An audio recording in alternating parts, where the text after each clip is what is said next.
Bismillahirrahmanirrahim. Assalamualaikum warahmatullahi wabarakatuh. Alhamdulillahi rabbil alamin. Wa bihi nasta'inu ala umuri dunya wad din. Wa la hawla wa la quwwata illa billahil aliyyil azim.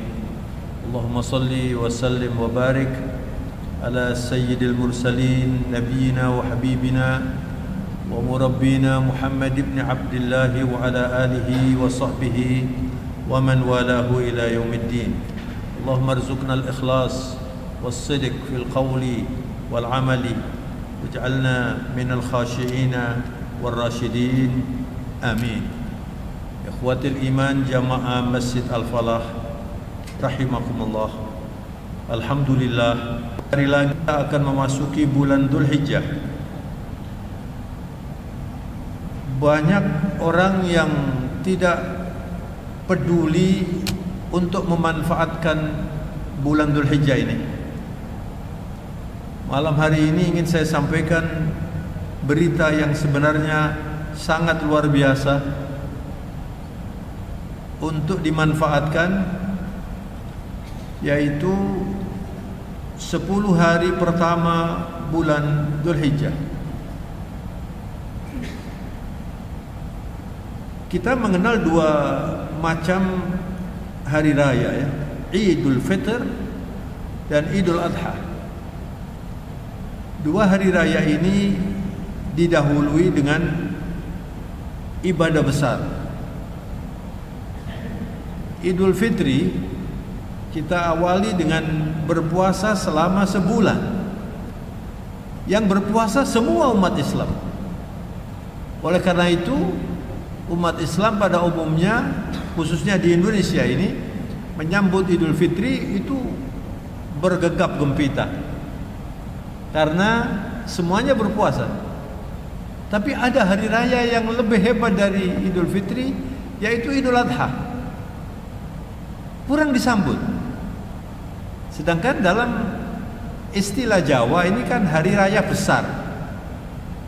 Hari raya besar ini. Kalau di Madura itu Idul Adha disambut luar biasa di Madura. Kenapa ini demikian? Karena yang menunaikan ibadah haji kan sangat sedikit dari persentase umat Islam, sangat minoritas. Nah, tentu ibadah yang paling tinggi nilainya bulan Dzulhijjah ini ibadah haji.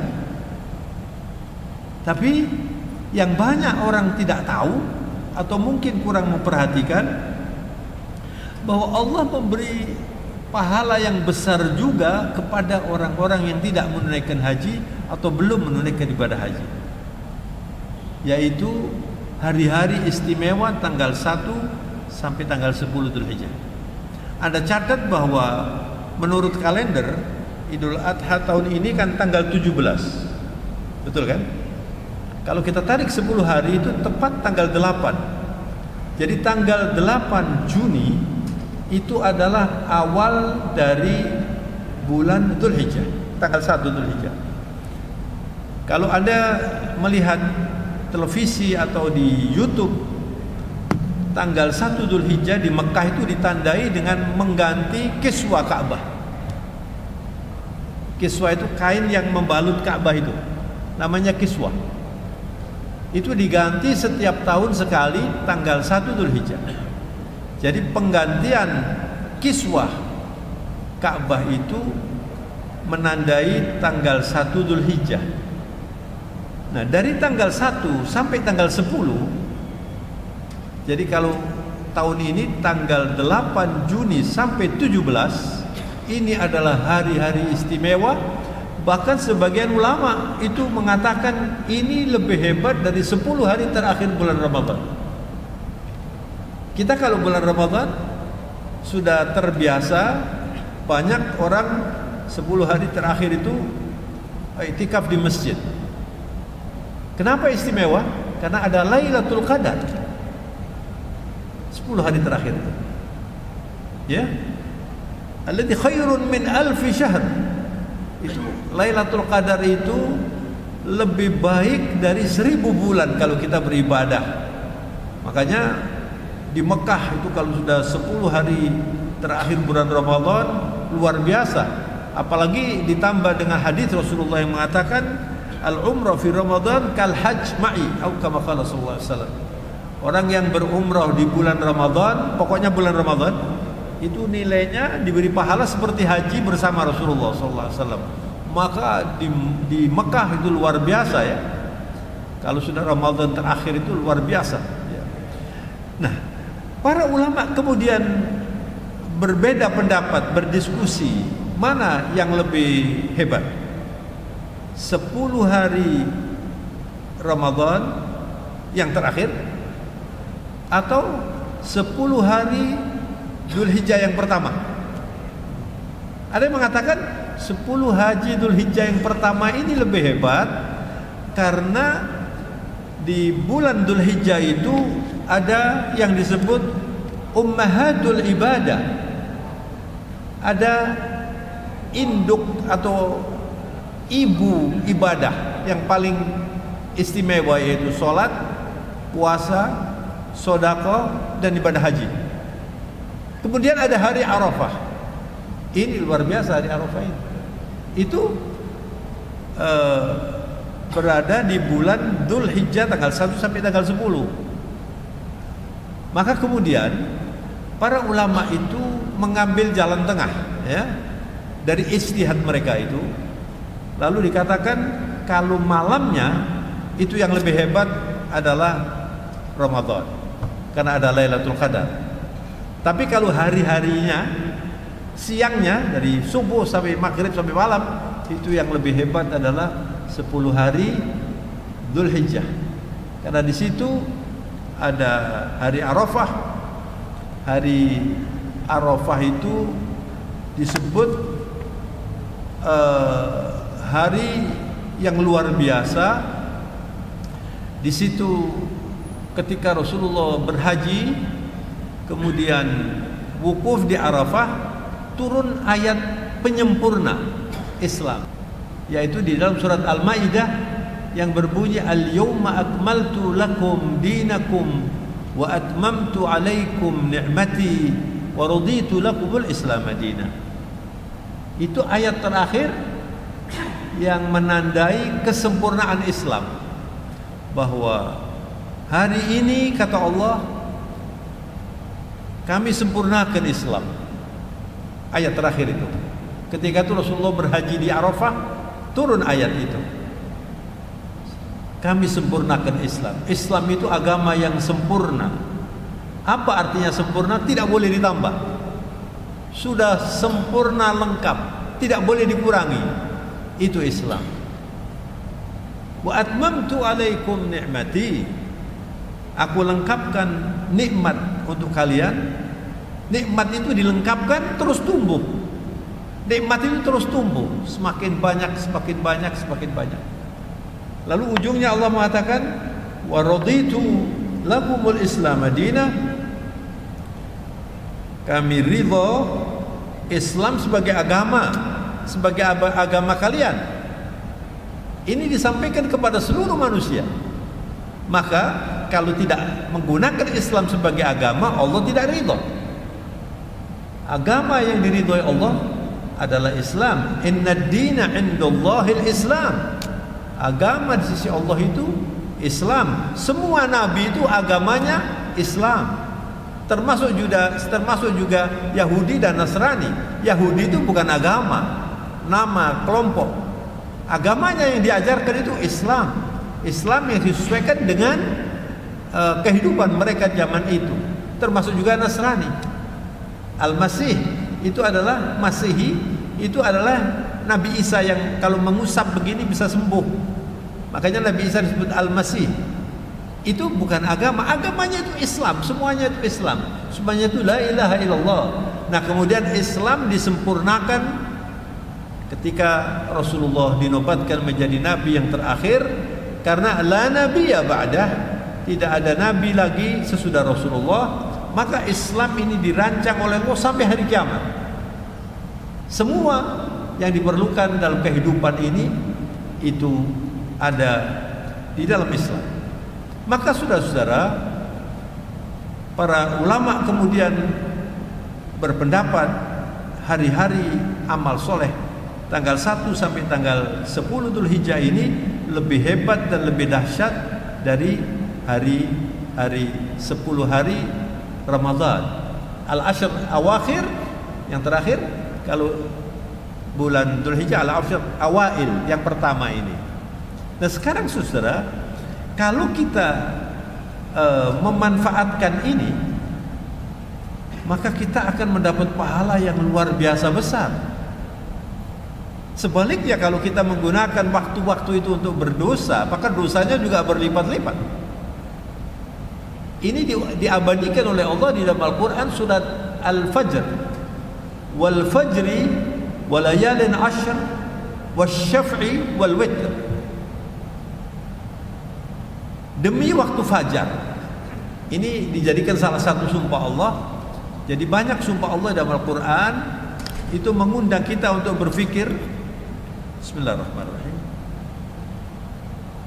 Ada makhluk-makhluk istimewa yang dijadikan oleh Allah sebagai sumpahnya, di antaranya wal fajr. Wal fajr.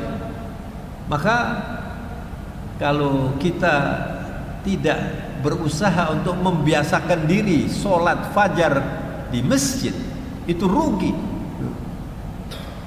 Sholat subuh itu sholat yang paling hebat. Bayangkan saudara, ya, Rasulullah mengatakan dalam hadis, rakaatail fajri khairun minad dunya wa ma fiha. Anda sholat fajar 2 rakaat sebelum sholat subuh itu nilainya lebih baik dari dunia dan seisinya. Begitu direndahkan ini dunia ini yang setiap hari kita upayakan, kita gandrungi, kita cintai ini, itu dibandingkan dengan sholat 2 rakaat ini gak ada apa-apa, dunia ini habis nanti. Anda sholat 2 rakaat itu istimewa. Lalu para ulama mengatakan, kalau sholat sunnahnya saja seperti itu, bagaimana wajibnya?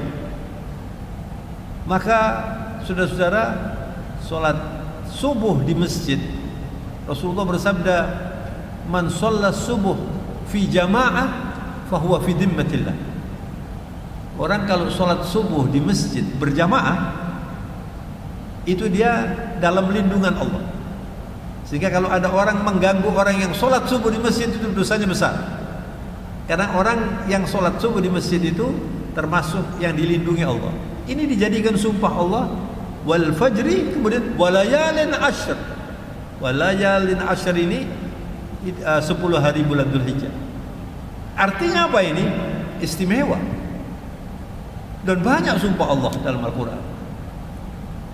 Was-subhi wad-duha wal-laili wan-nahari wal-asri. Ini semua sumpah-sumpah Allah ini.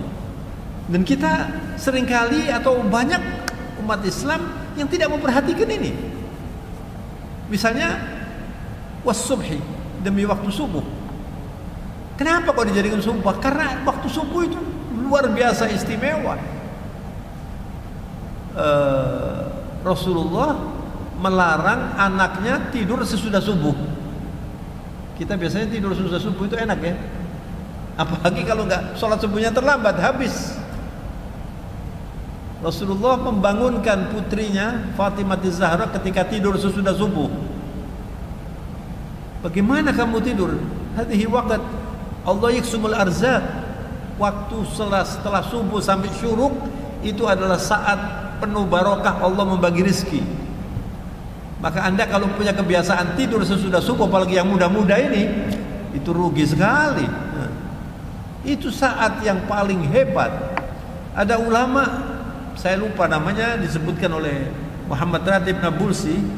Dia menulis buku Mausu'ah, itu berjilid-jilid, tafsir Al-Quran juga hadis, semuanya ditulis sesudah sholat subuh. Penuh barokah itu sholat subuh itu.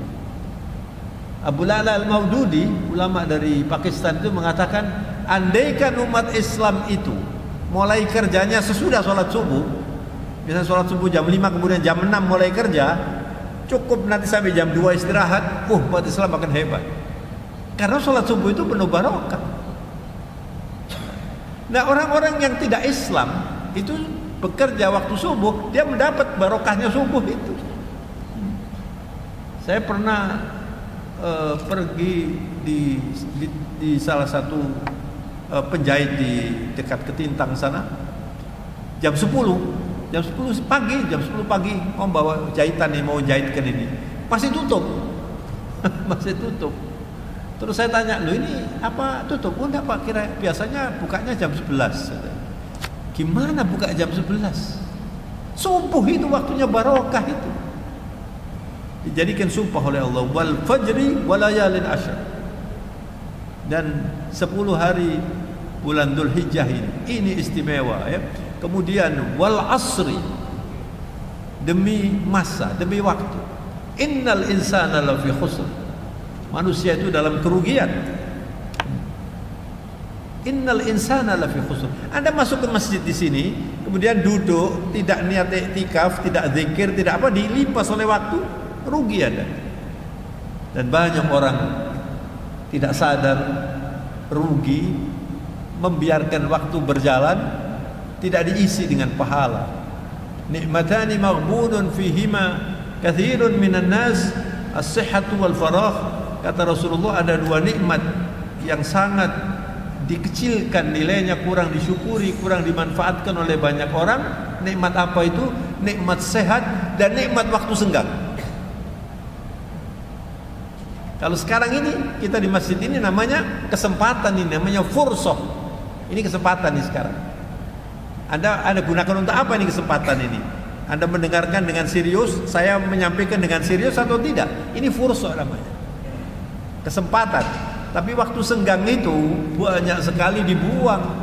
Anda menunggu di dokter itu waktu senggang. Anda menunggu di bandara itu waktu senggang. Anda berangkat dari rumah ke masjid ini, itu waktu senggang itu. Anda dalam perjalanan itu waktu senggang. Banyak waktu senggang. Dibuang begitu saja. Coba ada list waktu senggang itu. Nanti kita akan menyesal di akhirat. Rasulullah mengatakan banyak orang tidak memperhatikan waktu senggang itu.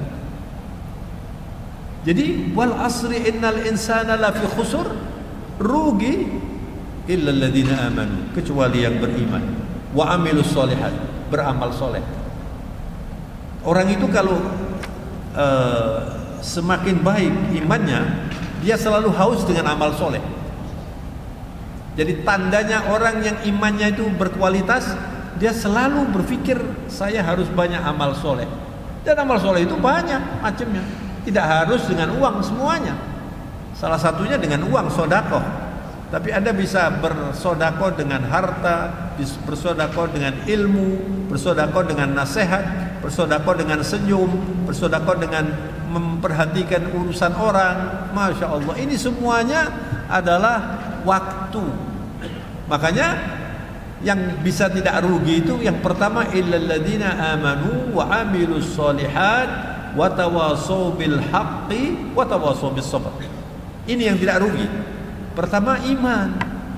Maka iman itu yang penting. Anda sholat kalau tidak didasari iman, ya nggak sampai sholatnya kepada Allah. Apa iman itu? Nabi ditanya, "Ma huwal iman ya Rasulullah?" Nabi menjawab, "Al-imanu huwal ikhlas." Iman itu adalah keikhlasan. Anda sholat, kalau tidak ikhlas karena Allah, ya nggak sampai kepada Allah. Anda membangun masjid sebesar ini misalnya dari uang Anda sendiri, kalau tidak ikhlas karena Allah, nggak sampai kepada Allah. Itu iman. Jadi kalau orang itu beramal soleh, syaratnya cuma 2 saja. Yang pertama ikhlas, yang kedua ala sunnah, sesuai dengan sunnah. Anda sholat misalnya, ikhlas karena Allah, tapi caranya nggak benar, nggak sesuai dengan cara yang diajarkan Nabi, nggak sampai sholatnya. Kalau dibalik, sholatnya benar, tapi niatnya nggak ikhlas, nggak sampai juga.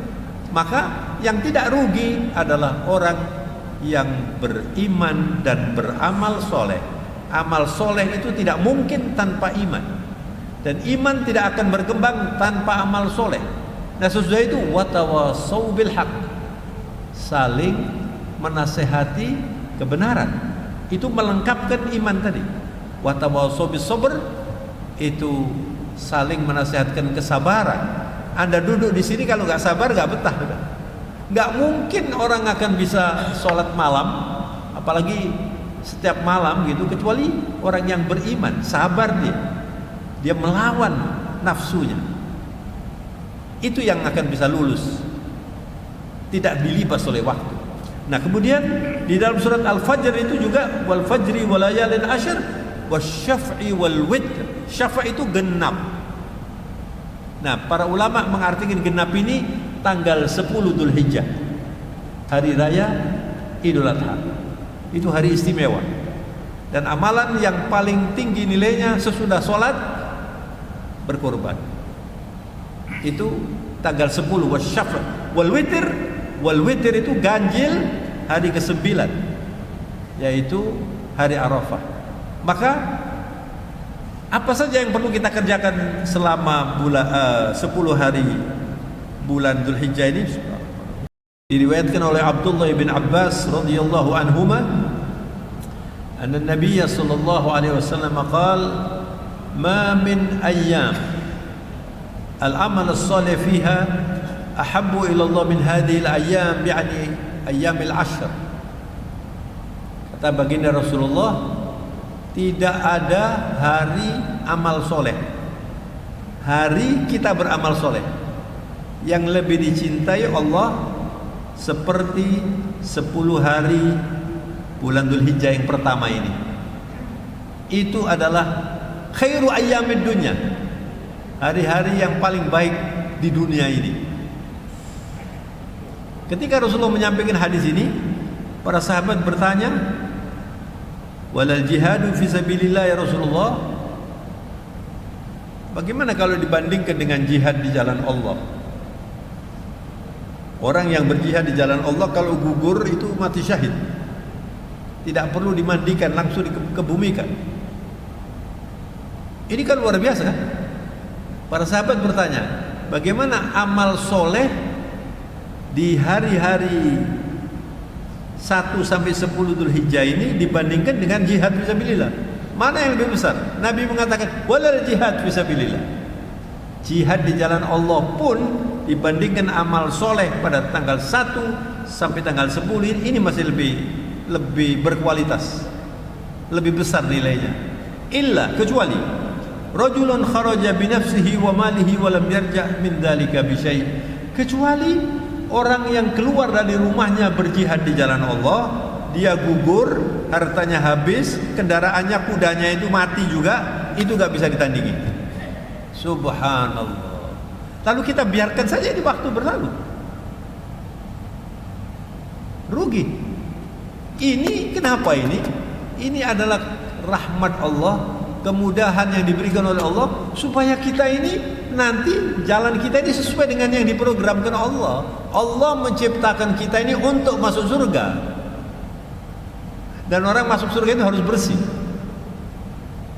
Al-Islamu nadhif, fatanadhafu innahu la yadkhulul jannah illa nadhif.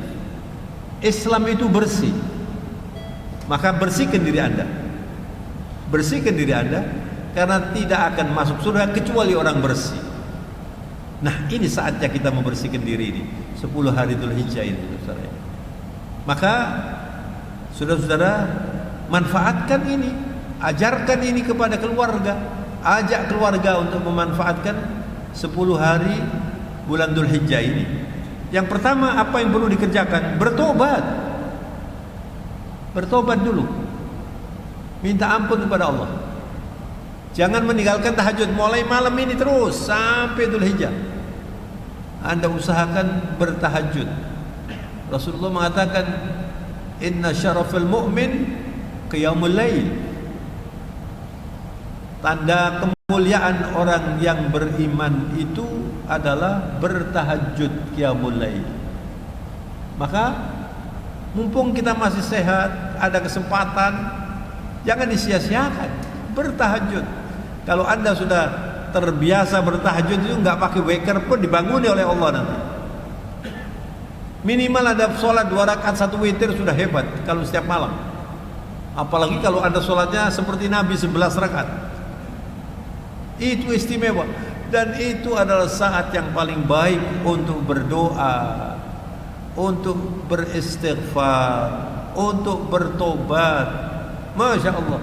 Apalagi 10 hari ini nanti. tanggal 1 sampai tanggal 10 Dzulhijjah. Perbaiki sholat kita, perbanyak sholat sunnah nanti. Kalau Anda biasanya sholat sunnah qobliyah ba'diyah itu jarang, coba dilengkapkan. Dan sholat sunnah ba'diyah yang paling banyak itu sholat duhur ya. Sholat duhur itu sunnahnya bisa 2 kali sebelum duhur, sebelum sholat, 2 kali sesudah sholat. Qobliyah ba'diyah, qobliyah 2 kali, ba'diyah 2 kali. Yang muakkadah itu 6.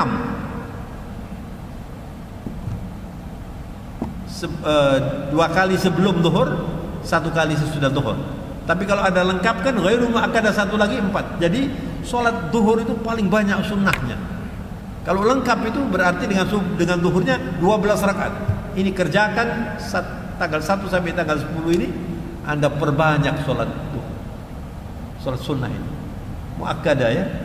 Kemudian sholat sebelum subuh, sesudah maghrib, sesudah isya, itu muakkadah semuanya. Jadi minimal itu 12 muakkadah itu.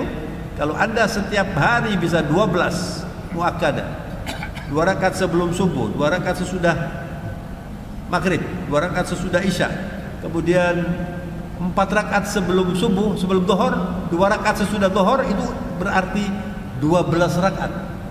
Ada hadis yang menyatakan kalau orang minimal sholat sunnah 12 rakaat sehari, banallahu lahu baitan fil jannah, Anda sudah disiapkan rumah nanti di surga. Itu apalagi dikerjakan pada tanggal 1 sampai tanggal 10 Dzulhijjah. Yang kedua, saudara, berpuasa sunnah. Berpuasa sunnah. Kalau Anda mau melengkapkan puasa 9 hari, istimewa itu. Mulai tanggal 8 Juni sampai tanggal 16. Tapi puncaknya adalah hari Arafah. Jangan tidak puasa hari Arafah. Rasulullah mengatakan, "Ana ahtasibu shaumu yaum Arafah an yukaffirallah as-sana al-madiyah was-sana al-baqiyah." Atau kama qala sallallahu alaihi wasallam. Saya minta kepada Allah orang yang berpuasa 1 hari. Ini kan luar biasa. Puasa 1 hari apa repotnya itu? Dosa-dosa kecil ya, itu dibersihkan oleh Allah selama 1 tahun. Bahkan dosa yang akan datang itu sudah dibersihkan itu. La ilaha illallah. Lalu tidak kita manfaatkan. Terlalu bodoh kita. Maka saya anjurkan Anda puasa, ajak keluarga semuanya, anak-anak diajari, ini hari Arafah, ini hari istimewa. Hari yang paling baik untuk berdoa itu hari Arafah. Ketika saudara-saudara kita wukuf di Arafah, itu zuhur, di sini maghrib mungkin. Atau sore ya, sore. Maghrib. Kita berdoa di sini. Kita bertahajud malam Arafah itu. Malam mereka di Arafah mulai zuhur sampai malam, kemudian di Muzdalifah. Nah, ini hari pembebasan manusia dari ancaman api neraka yang paling banyak adalah di hari Arafah itu. Dan Rasulullah dalam hadis mengatakan khairud doa yaum Arafah. Sebaik-baik doa adalah doa di hari Arafah itu. Nabi tidak mengatakan untuk hujjaj, umum, terutama jamaah haji. Jamaah haji yang berada di Arafah itu adalah saat yang paling baik untuk berdoa. Nah, kita di sini dikasih bagian itu juga. Yang ketiga, saudara, sedekah, bersedekah. Coba ada nanti tanggal 1 sampai tanggal 10 bersedekah tiap hari. Masya Allah. Kemudian nanti bagi yang mampu berkorban. Kemarin dalam ceramah webinar saya ditanya, bagaimana Pak, ada orang kaya tapi tidak mau berkorban. Memang korban ini kalau jumhur ulama mengatakan sunnah muakkadah, tapi Abu Hanifah itu mewajibkan. Madhab Abu Hanifah mewajibkan. Dia berdasarkan ayat dalam Al-Quran, fasholli li rabbika wanhar inna a'tainakal kautsar fasholli li rabbika wanhar. Kamu solat, maksudnya solat Idul Adha, sesudah itu An-Nahr, itu Yaumun Nahr, itu potong kurban. Yang dikurbankan itu adalah Al-An'am, yaitu kambing, sapi, dan onta. Para ulama waktu ditanya mana yang paling baik, mereka menjawab kambing, karena Nabi Ibrahim waktu mau diganti oleh Allah, putranya diganti dengan domba, dengan kambing, bukan dengan sapi ya. Tapi kalau sapi pahalanya besar sekali kan, 7 kali lipat itu. Makanya boleh dipatung 7 orang ya. Yang penting Anda berkorban kalau Anda mampu. Memang tidak wajib muakkadah ya, tapi ini sunnah muakkadah. Hanya saja ada catatan penting saudara ya. Rasulullah bersabda begini, man wajada sa'atan li an yudhhiya wa lam yudhhi fala yaqrabanna musallana. Orang yang mampu untuk berkorban lalu tidak mau berkorban, kata Nabi, jangan mendekati tempat sholat kami. Artinya mereka oleh Rasulullah dikatakan jangan sholat dengan kami. Rasulullah, musola itu tempat sholatnya, sholat Idul Fitri atau Idul Adha, Rasulullah di halaman itu namanya musola. Kata Rasulullah, la yaqrabanna musallana, jangan mendekati. Maka artinya itu orang yang tidak mau kurban ini dikucilkan. Dan kurban ini pendidikan saudara. Anda kurban ini kalau bisa dipotong sendiri. Rasulullah pada waktu haji tahu nggak berapa yang dikorbankan? Rasulullah mengorbankan 100 onta. Siapa yang memotongnya? Rasulullah sendiri potong 63, dipotong dengan tangannya Nabi sendiri. Yang 37 ini diteruskan oleh menantunya Ali bin Abi Thalib radhiyallahu anhu. Rasulullah sendiri dipotong begini Rasulullah sembelih kurban 63 onta. Subhanallah. Dan setiap tetesan darah yang Anda kurbankan itu membersihkan dosa Anda. Bulu-bulunya hewan kurban itu dihitung oleh Allah semuanya, nanti membersihkan dosa itu. Ini istimewa ini saudara. Kalau kita tidak memanfaatkan, apalagi orang-orang yang mampu, ya Allah. Hanya saja lagi-lagi yang akan sampai kepada Allah itu yang bersih. Orang yang korban uangnya dari uang riba misalnya, nggak sampai kepada Allah. Dari uang korupsi misalnya,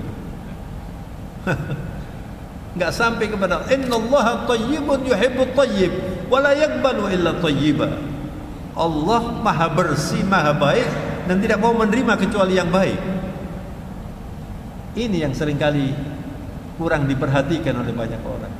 Apa artinya kalau kita beramal tapi tidak sampai ya? Makanya doa Rasulullah kalau subuh itu 3 permintaannya. Allahumma inna as'aluka ilman nafi'a wa rizqan thayyiba wa amalan mutaqabbala. Saya minta ya Allah ilmu yang bermanfaat. Banyak ilmu itu untuk apa kalau bermanfaat dipelajari? Enggak perlu.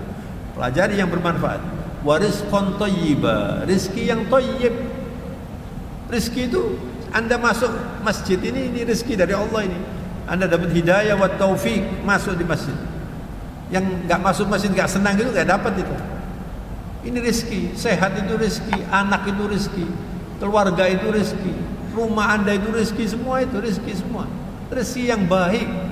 Kemudian wa amalan mutaqabbala, amalan yang diterima. Kita minta terus pada Allah supaya amal kita itu diterima ya. Saya kalau pulang dari haji, jamaah haji, saya anjurkan berdoalah kalian terus minta tolong kepada Allah supaya hajinya diterima dengan segala kekurangannya, supaya diampuni oleh Allah, supaya diterima. Maka penting sekali ilmu yang bermanfaat kita pelajari supaya ibadah kita itu diterima oleh Allah Subhanahu wa taala. Ibadah yang penting juga berzikir. Sahabat Nabi tanggal 1 sampai tanggal 10 bertakbir, berzikir, subhanallah, alhamdulillah, wa la ilaha illallah, Allahu akbar. Ini terus dibaca ya. Allahu akbar, walillahil hamd. Banyak berzikir selama 10 hari ini. Kemudian silaturahim. Ini adalah ibadah yang baik. Anda begitu masuk tanggal 1 siap untuk menikmati Idul Adha dengan beribadah itu macam-macam tadi itu. Kalau masih ada yang belum bertegur sapa, coba minta maaf supaya amal kita diangkat oleh Allah. Jangan bertengkar, jangan memutuskan silaturahmi. Kemudian kalau punya orang tua, birrul walidain, ya, berbuat baik kepada orang tua. Kalau Anda punya kelebihan rezeki, diberi lebih banyak keluarganya supaya senang menyambut Idul Adha nanti. Kemudian ke tetangga-tetangga juga berperilaku baik kepada tetangga. Diprogramkan ini hari-hari amal soleh ini sekarang ini. Kalau Anda punya apa, dikasih hadiah untuk tetangganya. Kalau misalnya Anda potong kurban, sepertiga untuk Anda, sepertiga fakir miskin, sepertiga hadiah-hadiah. Dikasih hadiah-hadiah untuk tetangga, untuk siapa itu, dikasih hadiah.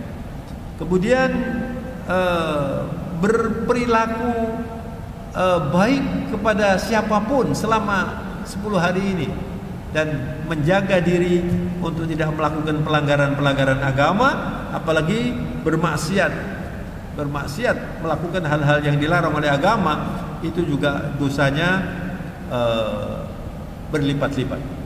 Kalau Anda berbuat baik, pahalanya berlipat-lipat. Saya tutup dengan hadis Rasulullah SAW. Kita selalu dianjurkan untuk bersyukur. Kenapa, saudara? Karena syukur itu hafid wa jalib. Orang yang bersyukur itu oleh Allah nikmatnya dipertahankan, dijaga. Anda sekarang sehat, ya? Sehat ini sehat. Anda syukur, ya Allah, alhamdulillah hari ini saya sehat. Ini nanti sehatnya ditambah lagi, diperbaiki lagi oleh Allah. Wa jalib. Jalib itu mendatangkan yang belum ada. Itu syukur. Maka kalau Anda banyak bersyukur, bukan cuma untung, bukan cuma untuk pahala maksud saya, tapi juga untung berlimpah-limpah nanti yang namanya nikmat itu. Dan yang menarik, Rasulullah bersabda, "Ma an'amallahu ala 'abdin ni'matan fahamidallahu 'alaiha illa kana dzalikal hamd afdalu min tilka ni'mah." Subhanallah. Kalau Anda itu diberi nikmat oleh Allah, kemudian Anda mengucapkan alhamdulillah, alhamdulillah yang Anda ucapkan ini lebih tinggi nilainya dari nikmat yang diberikan tadi itu. Yang seringkali tidak kita perhatikan adalah nikmat maknawi. Kalau Anda minum ini nikmat. Anda punya uang, itu nikmat. Tampak ini, ya. Anda punya rumah, Anda punya anak, nikmat semuanya ini, ya. Tapi Anda senang belajar agama, itu nikmat. Anda merasa perlu terus ke masjid, itu nikmat. Anda bisa menikmati pengajian seperti ini. Enggak semua orang menikmati. Itu nikmat Allah itu. Tapi pernah enggak Anda duduk di pengajian ini lalu Anda merasa, alhamdulillah telinga saya masih berfungsi, saya masih bisa menangkap pelajaran. Itu nikmat. Itu Anda ucapkan, ya Allah. Sadarkan diri Anda itu. Masuk kamar mandi, keluar dari kamar mandi, istighfar, alhamdulillah. Nikmat. Alladzi adhaba 'annil adza wa afani. Ini kotoran yang ada pada tubuh saya sudah keluar semua. Ini nikmat yang luar biasa. Dan saya sehat. Orang lebih banyak ya menikmati makanan kemudian bismillah, alhamdulillah, ya. Tapi tidak banyak yang mengeluarkan ampasnya makanan lalu bersyukur, tidak banyak. Sedangkan kalau Anda itu tidak bisa mengeluarkan ampas yang harus keluar dari tubuh, itu penyakit. Ada orang tidak bisa buang air, kemudian sakit. Nah ternyata setelah diperiksa, itu ternyata dia terhambat di perjalanan perutnya itu, lalu penyakit yang berbahaya, akhirnya karena itu dia meninggal dunia. Jadi kalau kita ini makan nikmat, kemudian setiap hari buang ampasnya makanannya itu juga kita nikmati, lalu tidak bersyukur, itu rugi. Syukuri itu supaya terus Anda bisa sehat. Dan ini saudara, perlunya kita banyak belajar al-Islam ini. Jangan pernah berhenti belajar al-Islam. Kalau Anda ingin bisa meningkatkan kualitas iman dan takwa, al-ilmu tariqun ilal iman, wal imanu tariqun ilal amal salih, Thariqun ila taqwa, wa taqwa zadun ila jannah. Ilmu itu adalah yang mengantarkan kita untuk beriman. Dengan iman dan amal soleh kita bisa bertakwa. Dengan takwa kita insya Allah masuk surga. Mudah-mudahan kajian malam hari ini bermanfaat dan mendapat ridho Allah Subhanahu wa taala. Selamat melaksanakan ibadah yang sebaik-baiknya tanggal 1 sampai tanggal 10 Dzulhijjah. Semoga Allah mengabulkan. Wabillahi taufiq wal hidayah. Wassalamualaikum. Mohon maaf. Wassalamualaikum warahmatullahi wabarakatuh.